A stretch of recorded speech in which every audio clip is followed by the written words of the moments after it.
Hello बच्चों, JCERT द्वारा जो जारी किया गया है मॉडल प्रश्न पत्र, उसमें हम लोग आज कक्षा 9 का हिंदी विषय का देखेंगे। ठीक है, इसमें पहला क्वेश्चन जो है देखिएगा, यहाँ अपठित बोध है, गद्यांश है। ये गद्यांश रहेगा अपठित, मतलब आपको वहीं पढ़ के वहीं जवाब देना होगा। ठीक है, तो इसमें आप देख लीजिएगा, जैसे यहाँ पे लिखा हुआ है। पहले आप प्रश्न भी पढ़ सकते हैं, इससे ज़्यादा बेटर होगा कि आप प्रश्न पढ़िएगा तो आप उत्तर ढूंढने में ज़्यादा एफिशिएंट हो पाएंगे, है ना। तो यहाँ पे देख लीजिएगा, महात्मा गांधी का जन्म कब और कहाँ हुआ। चलिए उसको देख लीजिए। यहाँ पे क्या लिखा है कि महात्मा गांधी का जन्म 2 अक्टूबर 1869 को गुजरात के पोरबंदर में हुआ। ठीक है, तो यहाँ से हम लोग देख सकते हैं कि क्या हो जाएगा, 2 अक्टूबर 1869, ऑप्शन नंबर बी हो जाएगा। ठीक है, चलिए उसके बाद आगे देख लेते हैं। दूसरा क्वेश्चन यहाँ पे लिखा हुआ है, गांधी जी का प्रमुख सिद्धांत क्या था। ठीक है, उसके बाद हम लोग यहाँ आते हैं। ठीक है, देखिएगा, उनका पूरा नाम मोहनदास करमचंद गांधी था। गांधी जी सत्य और अहिंसा के पुजारी थे। ठीक है, उन्होंने स्वतंत्रता संग्राम में महत्वपूर्ण भूमिका निभाई और भारत को स्वतंत्रता दिलाने में अपना जीवन समर्पित कर दिया। ठीक है, उनका प्रमुख सिद्धांत सत्याग्रह था। समझ रहे हैं ना, तो सत्याग्रह था। चलिए अब ढूंढते हैं कि सत्याग्रह किस में दिया गया है। देखिएगा, ऑप्शन नंबर बी मिल गया, अहिंसात्मक संघर्ष, मतलब हिंसात्मक नहीं बल्कि अहिंसात्मक संघर्ष सत्याग्रह। ठीक है, ऑप्शन नंबर बी हो गया। तीसरा देख लीजिएगा, महात्मा गांधी के जीवन का प्रमुख गुण क्या था। अब हम लोग गुण ढूंढेंगे। ठीक है, यहाँ पे आइए,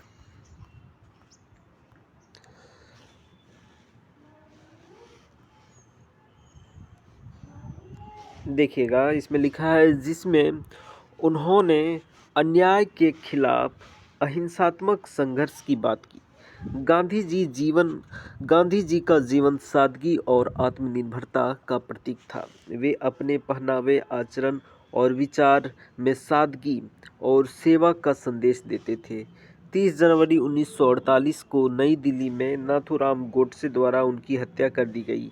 उनकी शिक्षा आज भी विश्व भर में प्रेरणा का स्रोत है। ठीक है, अब चलिए देखिएगा बच्चों, इसका जो आपका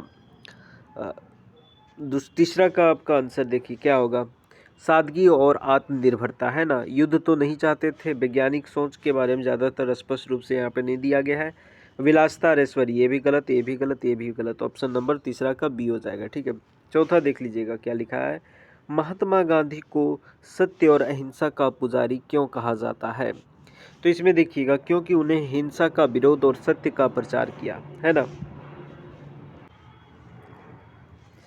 इसलिए ऑप्शन बी हो जाएगा। ठीक है, ऑप्शन बी। चलिए 5वां नंबर क्वेश्चन देख लेते हैं। अच्छा, 5 नहीं, अब से फिर से यहाँ ध्यान दीजिएगा, अबर पदांश दिया हो गया है, इसको पढ़ के आपको जवाब देना है। ठीक है, यहाँ लिखा हुआ है, यहाँ झरनों का संगीत है, वन का हरियाला रंग, यहाँ धरा का हर कोना भरता है मन में उमंग। पर्वत, जंगल, नदियाँ, फूल, सब छिपी कहानी, आदिवासियों की धरोहर, संस्कृति है अनमोल निशानी। माटी में जो गंध है वो मेहनत की पहचान, झारखंड की भूमि से जुड़ा हर इंसान।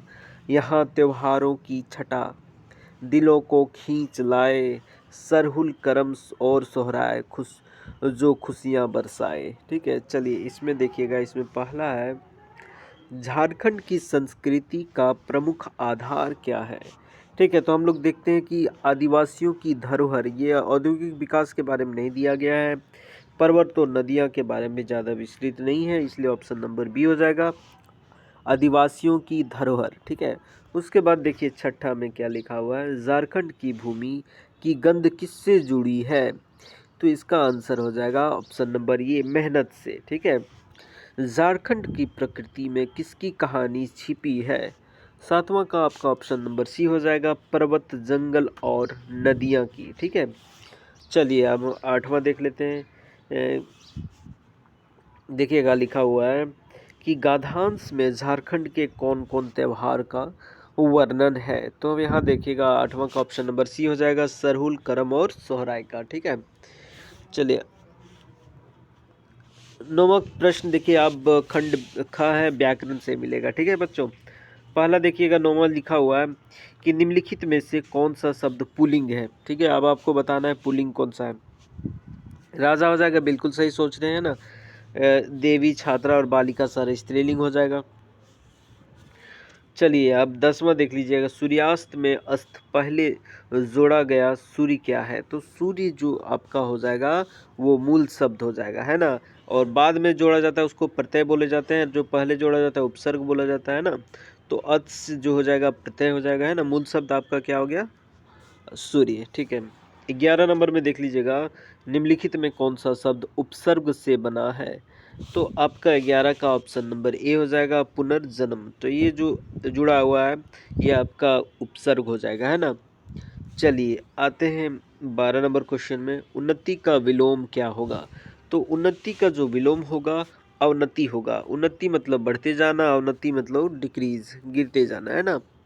चलिए अब आते हैं 13 नंबर क्वेश्चन में, पृथ्वी का पर्यायवाची शब्द क्या है। तो पृथ्वी का जो पर्यायवाची शब्द हो जाएगा वो आपका धरती हो जाएगा, है ना। अब आते हैं निम्न में से अशुद्ध वाक्य कौन सा है। तो हमको पता करना है कि अशुद्ध वाक्य कौन सा है। जैसे बच्चों ने मैदान में खेला, ठीक है, ये आपका शुद्ध वाक्य है। उसके बाद देखिएगा कि मुझे तुम्हारे साथ जाना है, ये भी आपका शुद्ध वाक्य है। वे सुबह जल्दी उठता है, ये सही है। ठीक है, ऑप्शन नंबर सी हो जाएगा। चलिए उसके बाद हम लोग आते हैं निम्नलिखित में से किस शब्द की वर्तनी शुद्ध है। अब वर्तनी चेक करना है कि कौन शुद्ध है और दूसरा शुद्ध है। ठीक है, तो इसमें देखिएगा समर्पण, ये इसका वर्तनी बिल्कुल सही है। स्मरणति ये गलत है, ये भी गलत है ना। चलिए आ जाते हैं मुहावरा, नाक काटना। मुहावरे का सही अर्थ क्या है। ठीक है, तो नाक कटना का जो मुहावरा का अर्थ हो जाएगा वो होगा सम्मान खोना। ठीक है, चलिए अब आते हैं 17 में, पढ़ाई जारी करना। इस वाक्य में क्रिया शब्द कौन सा। अब हम लोग को चेक करना है कि क्रिया, तो देखिए क्रिया को इंग्लिश में वर्ब बोलते हैं। तो ऐसी शब्द जो जैसे खेलना हो, पढ़ना हो, लिखना, ये सारा क्रिया कहलाती है ना। तो 17 का आपका ऑप्शन नंबर बी हो जाएगा, करना। ठीक है, चलिए अब आते हैं 18 नंबर क्वेश्चन में, वह धीरे धीरे चलता है। इस वाक्य में क्रिया विशेषण को शब्द कौन सा है। आपको बताना है क्रिया विशेषण अर्थात तो जो क्रिया का विशेषता का उल्लेख करता हुआ ना। तो 18 का ऑप्शन नंबर बी हो जाएगा, धीरे धीरे। ठीक है, चलिए अब आ जाते हैं 19 में, वह स्कूल जाता है और किताबें पढ़ता है, वाक्य का प्रकार बताएं। तो देखिएगा 19 का जो है वो मिश्र वाक्य है, ऑप्शन नंबर बी। ठीक है, चलिए आगे जाते हैं, दांत खट्टे करना का अर्थ क्या है। तो जो दांत खट्टे करना है इसका अर्थ हो जाता है पराजित करना। ठीक है बच्चों, चलिए 21 नंबर क्वेश्चन आते हैं। इसमें भी आपका पढ़ के आपको गद्यांश दिया है, उसको पढ़ के आपका प्रश्न बताना है। जैसे देखिएगा, प्रस्तुत गद्यांश किस पाठ से लिया गया है, इसके बारे में आपको पता करना है। ठीक है, देखिए लिखा है, धीरे धीरे सब कुछ बदल रहा, एक नई जीवन शैली अपना वर्चस्व स्थापित कर रही है, उसके साथ आ रहा है नया जीवन दर्शन, उपभोक्तावाद का दर्शन। तो यहाँ स्पष्ट रूप से लिखा है कौन सा दर्शन बता रहा है, उपभोक्तावाद का दर्शन। ठीक है, उत्पादन बढ़ाने पर जोर है चारों ओर। यह उत्पादन आपके लिए है, आपके भोग के लिए है, आपके सुख के लिए है। सुख की व्याख्या बदल गई है, उपभोग, भोग ही सुख है। एक सूक्ष्म बदलाव आया है नई स्थिति में।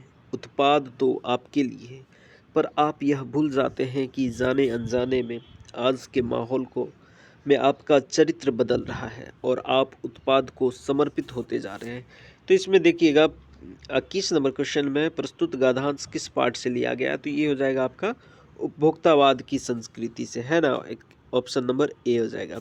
चलिए दूसरा देख लीजिएगा, धीरे धीरे सब कुछ बदल रहा है। इस वाक्य में धीरे धीरे क्या है, अभी पता चल गया है। तो धीरे धीरे जो है होगा वो आपका क्रिया विशेषण, है ना, जो क्योंकि ये क्रिया की विशेषता बतलाती है। चलिए 23 नंबर में देखिएगा, गद्यांश के अनुसार वर्तमान जीवन शैली किस पर आधारित है। तो ये 23 का जो आपका होगा ऑप्शन नंबर बी, उपभोक्तावाद पर, है ना। चलिए आ जाते हैं 24 में। गद्यांश में उत्पादन बढ़ाने पर जोर दिया जा रहा है। क्यों दिया जा रहा है? देखिएगा, लोगों के उपभोग और सुख के लिए दिया जा रहा है ना उत्पादन, है ना। चलिए अब आ जाते हैं 25 में। देखिएगा क्या है, इसमें आपको सही विकल्प चयन करना है। जिसे गधे का छोटा भाई किसे कहा गया? तो यह जो आपका देखिएगा 25 का आपका ऑप्शन नंबर डी हो जाएगा, बैल को कहा गया, ठीक है।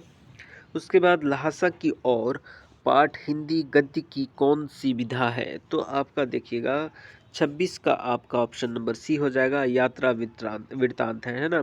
ये लहासा की ओर यात्रा वृत्तांत है, मतलब यात्रा के दौरान विभिन्न घटनाओं का उल्लेख किया गया है ना। चलिए अब आते हैं, महादेवी वर्मा का जन्म किस शहर में हुआ था? तो 27 का आपका ऑप्शन नंबर ए हो जाएगा, फरीदाबाद, है ना। फरखाबाद लिखा हुआ है, फरखाबाद, ठीक है। चलिए उसके बाद आते हैं 28 में। हरिशंकर परसाई जी ने कौन सी पत्रिका निकाली? तो 28 का आपका ऑप्शन नंबर डी हो जाएगा, वसुधा, ठीक है।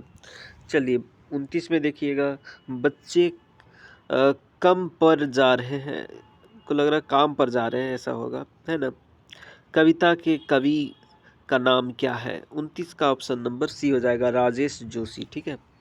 मृत्यु का तरल दूत किसे कहा गया है? तो आपका 30 का ऑप्शन नंबर ए हो जाएगा, बाढ़ की पानी को, है ना। चलिए 31 में आ जाते हैं। रीढ़ की हड्डी एकांकी का प्रमुख पात्र कौन है? तो 31 का ऑप्शन नंबर ए हो जाएगा, उमा, है ना। मेरे संग की औरतें पाठ की लेखिका कौन है? तो 32 का आपका ऑप्शन नंबर डी हो जाएगा, मृदुला गर्ग, ठीक है। चलिए अब आते हैं, कुछ पादांश दिया गया बच्चों, उसको पढ़ के ध्यान से प्रश्न उत्तर को देना है, ठीक है। जैसे रंग रंग के फूलों में रिलमिल हंस रही सखियां मटर खड़ी, मखमली पेटियों सी लटकी, झिमियाँ छिपाए बीज लड़ी, फिरती है रंग रंग की तितली, रंग रंग के फूलों पर सुंदर फूल फिरते हैं फूल स्वयं, उड़ उड़ वृत्तों से वृत्तों पर। अब यहाँ देखिएगा लिखा हुआ है, प्रस्तुत काव्यांश के कवि कौन है? तो 33 का आपका ऑप्शन नंबर ए हो जाएगा, सुमित्रा नंदन पंत, ठीक है। इस काव्यांश में रंग रंग के फूलों से कवि का क्या व्यक्त करना चाहता है? तो 34 का आपका ऑप्शन नंबर ए हो जाएगा, प्रकृति की विविधता। हम लोग देखते हैं बच्चों की प्रकृति में विभिन्न प्रकार की फूल होती है, वह विविधता को इंगित करता है ना। चलिए अब आते हैं 35 में, छिमिया छिपाए बीज लड़ी पंक्ति का क्या तात्पर्य है?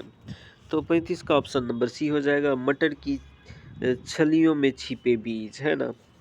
अब आते हैं 36 में, प्रस्तुत काव्यांश किस कविता से लिया गया है?